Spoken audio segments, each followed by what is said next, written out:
Hello, and welcome to the Food Freedom Podcast. This is a podcast to help you find peace with food and overcome disordered eating. I'm Harriet Frew, aka the Food Freedom Coach, and I'm really excited to share with you all kinds of stories, tips, information, and guest interviews to help you on your journey in finding peace with food. So thank you so much for listening today. Today I have another guest on the show, and this is Jo Malocca. Jo is an anti-diet dietitian who works for the NHS and also privately. Jo is originally from Ireland, but now is based in Suffolk, and she is someone who is absolutely passionate about spreading the anti-diet message. So today with Jo, I'm exploring lots of exciting things, from her last supper meal, to how she feels about her body image, to books and people that have inspired her, and everything in between. So do stay with me and tune in and listen to these powerful messages that Jo has to share, and I hope that you really enjoy this. Hi Jo, and great to have you with me today. Can you start Harriet. Hi. Can you start off, please, just by introducing yourself and saying a bit more about you? Yeah, sure. So my name is Jo. I run the blog Anti-Diet Answers. I'm a registered dietitian and anti-diet expert. Okay. So Jo, what would be your last supper dish if it had to be 3 courses? What would have to be on that special menu? Okay, so starting off, I always go for something with goat's cheese. If there's something with goat's cheese on the menu, I'm ordering it. So it's a safe option for me. So that would be my starter. For main, I just love all Italian food. I put it down because I have like a drop of Italian in my blood on my dad's side. And my great-grandparents were Italian. So I put it down to that and I absolutely love it. So go for like a pizza or like pasta or anything Italian, don't mind.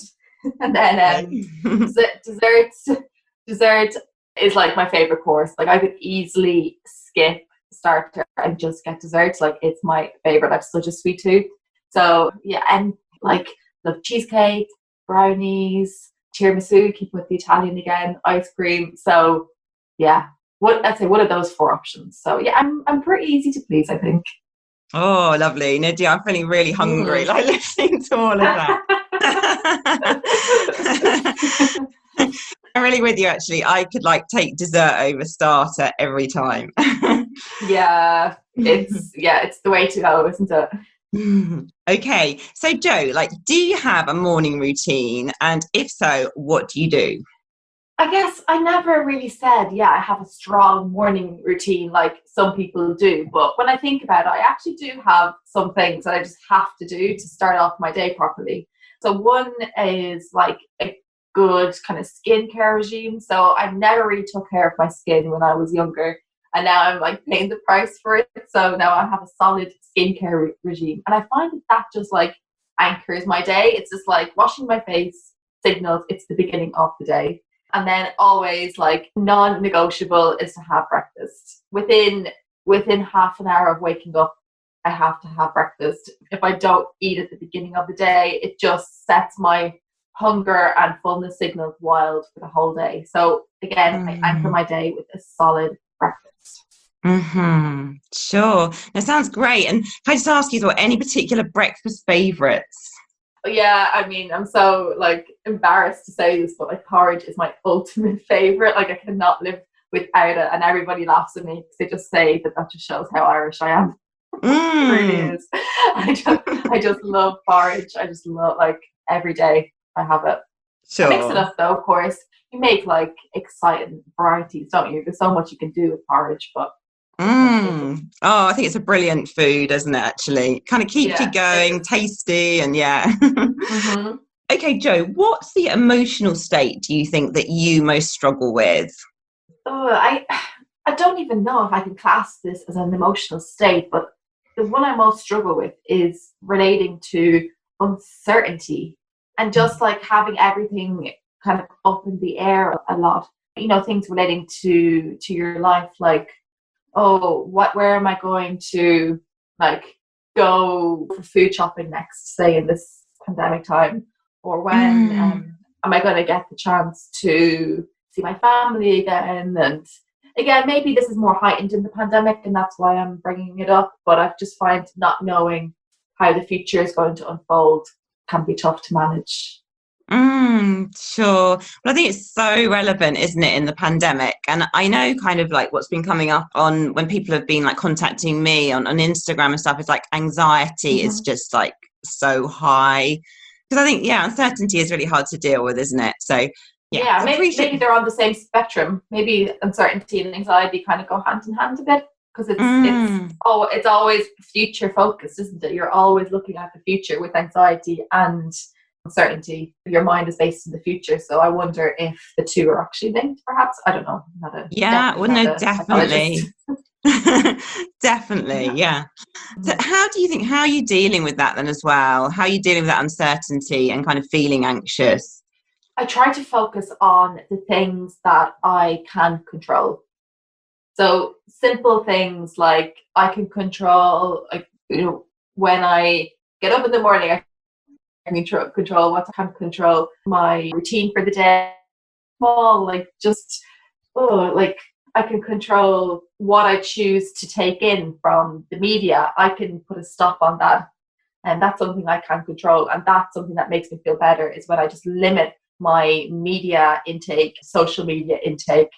That helps me just keep myself grounded in what's happening, like right in this present moment, and gives me something that I can control, that I can take control over without any uncertainty. Okay. So, Jo, when was the moment for you that you decided that you wanted to train as a dietitian? So this probably in my late teens. I had a wide circle of friends in my group of friends, including myself. We all had different ways of approaching our food intake, choosing what we ate and what we didn't eat. And everybody was quite different from one another.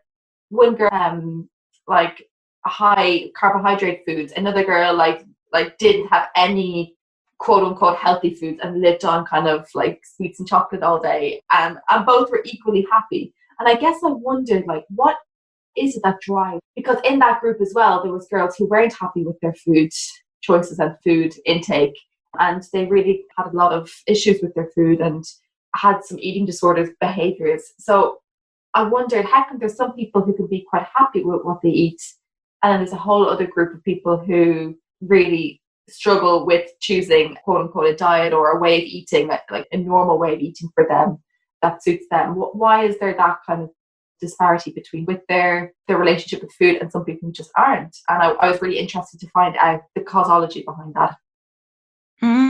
Sure. So it sounds like almost like a real kind of fascination and interest, I guess, in like people's eating habits and kind of what drives them, what motivates them, just how we're all so different, really. Yeah, I wanted to understand that more. Do you think that it's necessary to explore your past to heal your relationship with food? Yeah, I think we are brought up by our caregivers who teach us our initial thoughts around food. They're the ones who teach us our initial beliefs around food. So even though we may not think that that's important and we may think it's not relevant, when you delve further, it's interesting that a lot of what we believe about food now relates back to our childhood.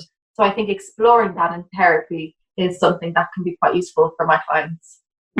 Sure. And would you do that as well? Because obviously you're a dietitian rather than a therapist, but would that as well be kind of part of your role in some of the work that you do with your clients? Yeah, definitely. So I help my clients to develop a timeline. So we draw out on a piece of paper like a timeline, and we put specific points on that timeline where food was an important marker in their lives, say. So, for example, a client might write, so they started school age 5. By age 10, they've had lots of happy memories about food, but by age 10, started to notice that their mother or sister were going on diets a lot. So diet was first introduced age 10. Age 15, first started to engage in their own eating disorder behaviors, so on, so on, so on. Of course, if there's ever any sort of trauma or something that's really difficult for the client to work through, I will always revert them to therapy. But I think I can just help the client to span over their history with food so far and pick out where has food been most prevalent for them and what those milestones have meant for their current relationship with food. Yeah, no, it sounds really, really valuable. So I know that you're an anti-diet dietitian, aren't you? So is that kind of approach, is that the way you work kind of with all your kind of clients? Is that kind of like your, the way you kind of approach things? Yeah, so I used to work in the weight loss space. I used to help my clients to lose weight. And I just found that work was incredibly unfulfilling because I saw the damage that dieting can do to some people, especially in people who are what they describe themselves as chronic dieters, so on and off diets their whole lives. The last thing people like that needed was another diet because there's a lot of psychological damage there.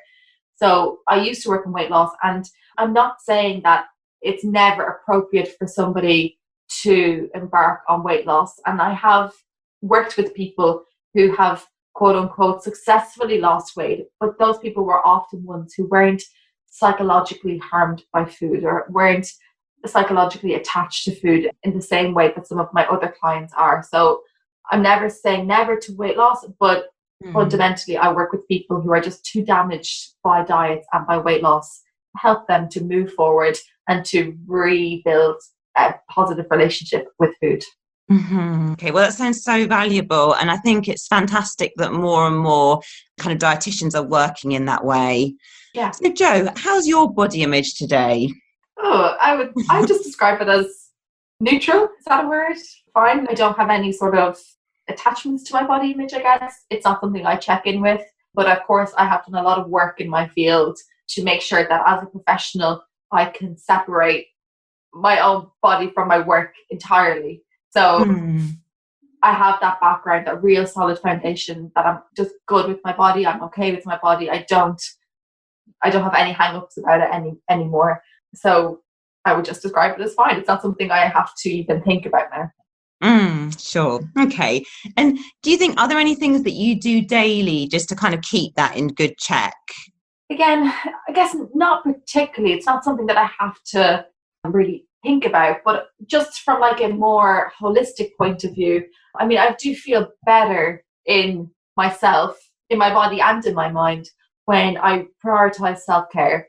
So that's sleeping well, drinking lots of fluid, going for some gentle exercise when I can, connecting with my partner and my family, even if it is just over Zoom or WhatsApp. So just I prioritize self-care and I feel good in my body and in my mind. So, and I guess that has a knock-on effect on my body image, I guess. But of course, it's not something that I have to keep a check on now.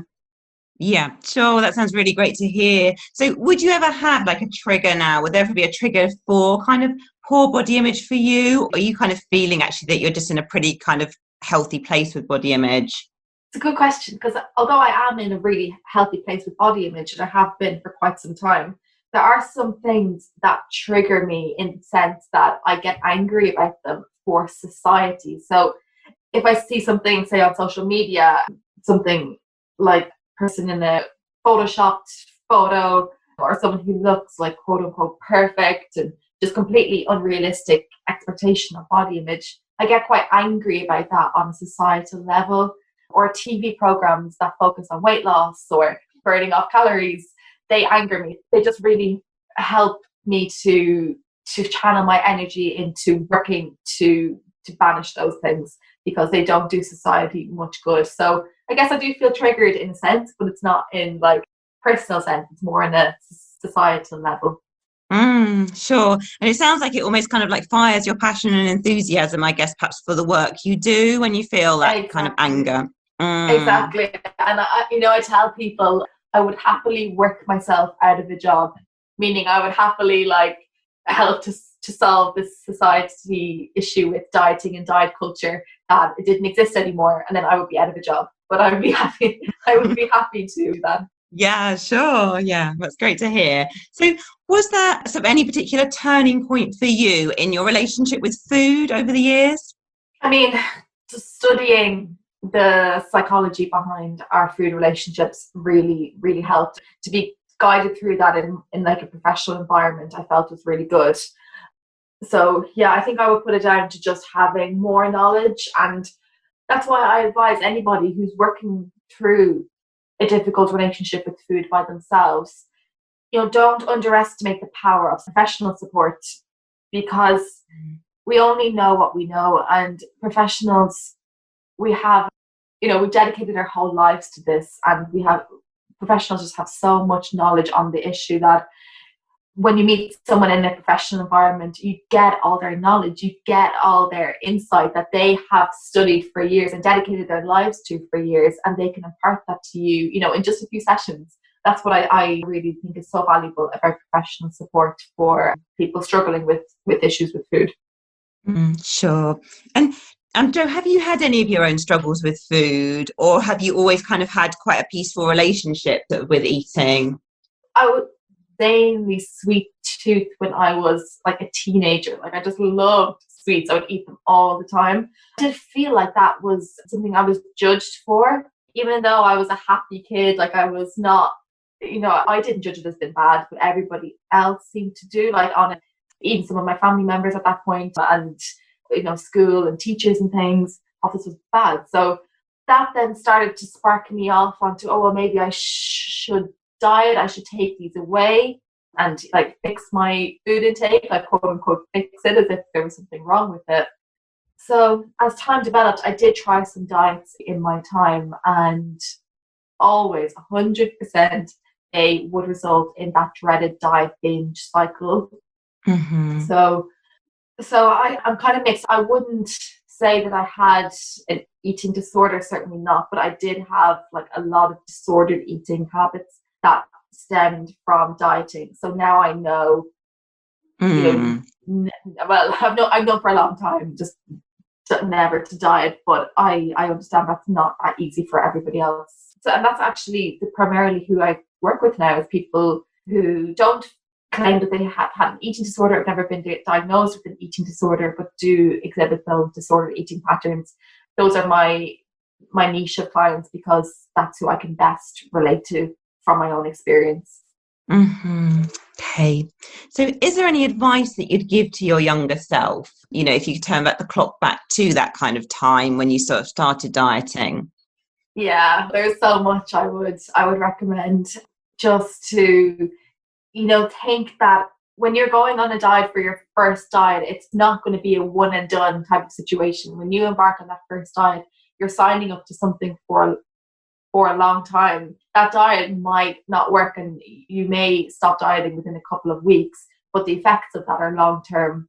So don't just start on any diets like willy-nilly. You need to think about this from a long-term perspective. And as older, more wiser version of me, I would say just don't even go there. Don't embark on a diet. You are perfect the way that you are. As corny as that sounds, that's what I would say. I think really helpful advice, isn't it? And I guess just really pointing out, isn't it, the fact that it's potentially quite damaging for your relationship with food. And once you've gone down that road, you kind of can't just suddenly step back to where you were pre-dieting, can you? It's sort of, it takes a little bit of work. Yeah, exactly.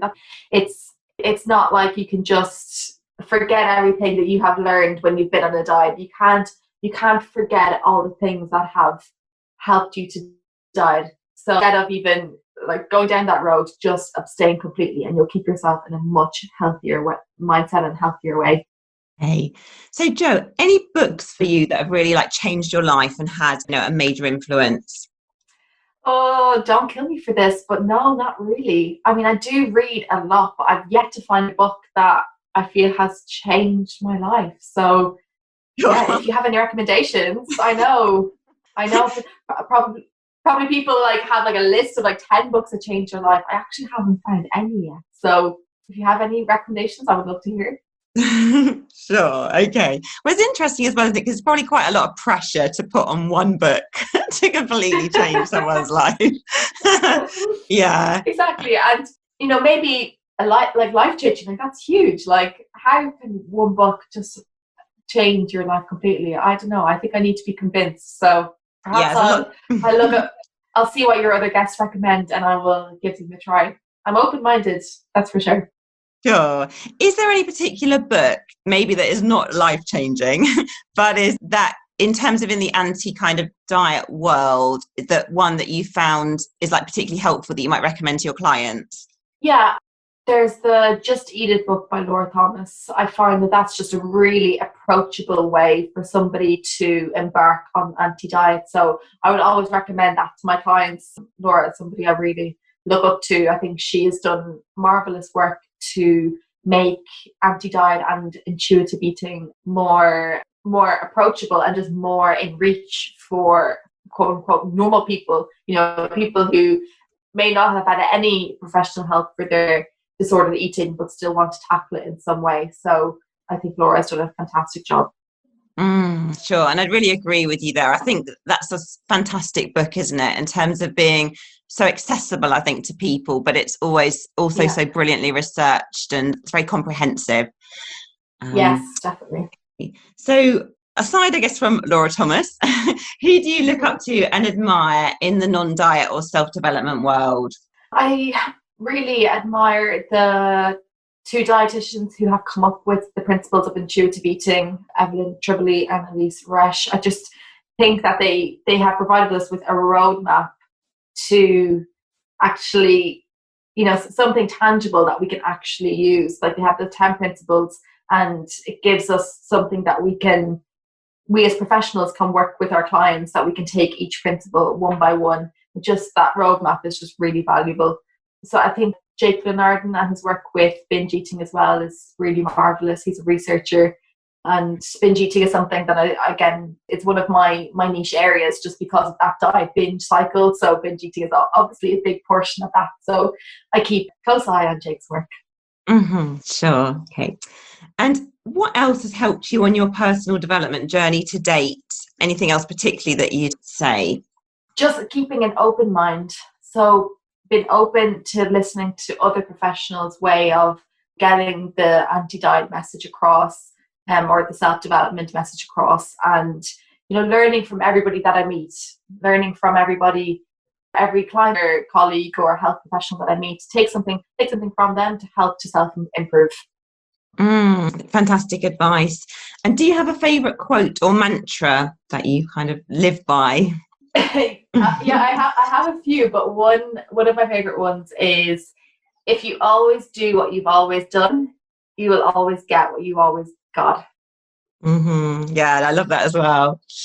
Yeah, it's just, we all get stuck in a rut at times and we all find it difficult to escape a negative cycle once we get into one. Like that's just normal humanity. But there is help out there if you are struggling with something like the diet binge cycle or striving to lose weight, but you find that it's provoking your binge eating. There is something that you can do to get you out of that cycle, and often it is professional support or resources like this, like podcasts or Laura Thomas's book or any other self-development books out there. But I think just taking the step to try something is the most difficult part for people. But once they get on to trying something new, it can get the ball rolling to a new outlook or a new chapter of your life. That's a really kind of hopeful and inspiring message. So thank you for that, Jo. My pleasure. So tell us something about you as well that might surprise us all. Oh, okay.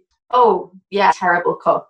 And I know that doesn't sound like very intriguing, but when you're a dietitian, people think that you are a marvelous cook. So whenever I have like guests over, or I'm bringing something into work for a party or something, my colleagues always expect that I'm going to be the one who'll be a great cook just because I'm a dietitian. And yeah, I'm a big foodie. I absolutely love food, and I think it's it's one of the best parts about living. To be honest, I think food is just such a marvelous connector in our society to bring people together and to feel nourished and to feel loved. But I cannot cook. So although I praise food for being such a joy in our lives, you don't want to have a dinner party at my place. Sure. Well, it sounds as well, I think, Jo, you've got lots of other kind of skills and qualities that you are bringing to the world. So not being a Exactly. good cook. You can't you can't be an all-rounder. So yeah, just don't assume that dietitians are good cooks just because we're big foodies. Sure. So Jo, as well, where can people find you if they want to know more about the work you do, or if they want to kind of follow you on social media? Yeah, sure. My Instagram handle is at Anti-Diet Answers, and my blog is antidieetanswers.com. So come and say hi. Okay, lovely. Okay. Well, thank you so much, Jo. I really appreciate you answering all those questions today. And I'm sure people are going to get so much kind of value from that. And I think what I'm really struck by is just how, inspiring and sort of positive you are about making a difference in the anti-diet world. And I know you definitely encourage me, and I'm sure you will do so for many others. So thanks so much for coming on, and look forward to catching up again soon. So I hope you enjoyed this episode as much as I did, and thanks again so much to Jo for coming on the show. So if you're not following me already, do seek me out on Instagram at the Food Freedom Coach. And for regular tips and insights into overcoming disordered eating, do sign up for my weekly articles on my blog page at foodfreedomcoach.co.uk. Thank you so much for listening, and I look forward to sharing another podcast episode with you very soon.